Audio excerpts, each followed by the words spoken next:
नमस्कार, मैं हूं Amod Srivastava. Amazing thought, amazing message, amazing information की दिशा में आज एक कदम और आगे। आज के इस चिंतन का विषय है इंद्रिय संयम। संयम के कई पक्ष हैं, जिनमें प्रथम है इंद्रिय संयम। इंद्रिय संयम में प्रथम गणना होती है जिह्वा संयम की। जी हां, इन सभी इंद्रिय संयमों में जिह्वा संयम सबसे प्रथम है कि स्वाद के नाम पर चटोरेपन की आदतों के वशीभूत होकर हम दुष्पाच्य तमोगुणी चटपटा तला भुना भोजन करते रहते हैं। जीभ को लिप्सा के वशीभूत होकर पेट की स्वाभाविक शक्ति की तुलना में प्रायः डेढ़ा दुना भोजन खा ही जाते हैं। जल्दी और अधिक खा जाने की उतावली में उसे पूरी तरह से चबाते भी नहीं।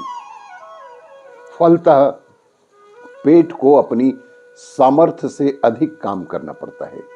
फलतः वह अपच का शिकार रहने लगता है और बिना पचा भोजन सड़ता है और उस सड़न की विषाक्तता से शरीर के विभिन्न भागों में पीड़ा रहने का सिलसिला भी शुरू हो ही जाता है।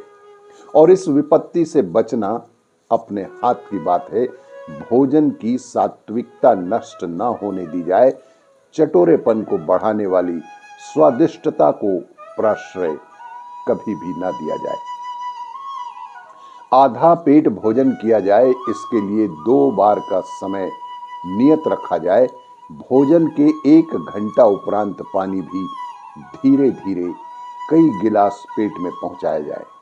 गहरी सांस लेने की आदत डाली जाए ताकि प्राण वायु पर्याप्त मात्रा में मिले और अवयवों के परिपोषण में काम भी आ सके। मानसिक श्रम को ही पर्याप्त न माना जाए, वरन शारीरिक श्रम भी दिनचर्या के साथ इसी प्रकार जुड़ा रखा जाए कि सभी अवयवों को गतिशीलता मिलती रहे और निष्क्रियता जन्य जकड़न, अशक्तता जैसे अवरोध हमारे शरीर में जमने ही ना पाए। जिह्वा पर नियंत्रण पा सकना आधी स्वास्थ्य रक्षा को सुव्यवस्थित कर लेना है। आहार के साथ विहार जुड़ा हुआ है।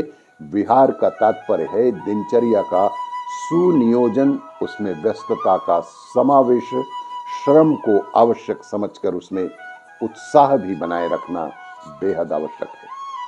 इसके अतिरिक्त जिह्वा संयम में मधुर संभाषण भी बहुत बहुत आवश्यक है। अपनी नम्रता द्वारा दूसरों को सम्मानित करने का, प्रशंसा करने का अभ्यास रखा जाए तो समूचे क्षेत्र से सद्व्यवहार लौटकर अवश्य ही मिलता है और उससे चित्त की प्रसन्नता भी बढ़ती है और स्वास्थ्य भी सुरक्षित रहता है। इंद्रिय संयम का दूसरा पक्ष है कामुकता पर नियंत्रण।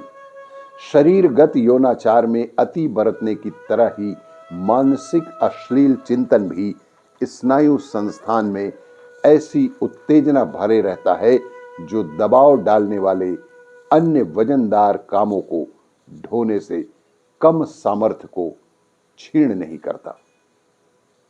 इसे चिंतन का, दृष्टिकोण का दोष कह सकते हैं। कामुकता में, अश्लील चिंतन में मस्तिष्क को खपाए रखना या व्यवहार में उन उत्तेजनाओं को क्रियान्वित करते रहना भी ऐसा है जैसा जल से भरे घड़े में छोटे छोटे छेद कर देना। इससे जीवनी शक्ति की सरस संपदा का बेतरह अपव्यय होता है और खोखला व्यक्ति अपनी स्थिरता, समर्थता और अक्षुण्ण बनाए नहीं रह सकता। अपनी प्रवृत्तियों को असाधारण रूप में नियोजित किए रहने का कामुकता में तात्पर्य है अपने पैरों आप अपने ही कुल्हाड़ी मार लेना। आज वातावरण में कामुकता को उत्तेजना देने वाले साहित्य, संगीत, अभिनय, चित्रों आदि की भरमार है, पर विज्ञ व्यक्तियों को तो इस प्रदूषण से आत्मरक्षा करना ही सही है आज की दुनिया में। इसीलिए इंद्रिय संयम हमारे जीवन के लिए, हमारे शरीर के लिए सबसे अच्छी चीज है इंद्रिय संयम। आपको ये मेरा वीडियो अच्छा लगे तो लाइक करें, शेयर करें और सब्सक्राइब अवश्य करें। धन्यवाद।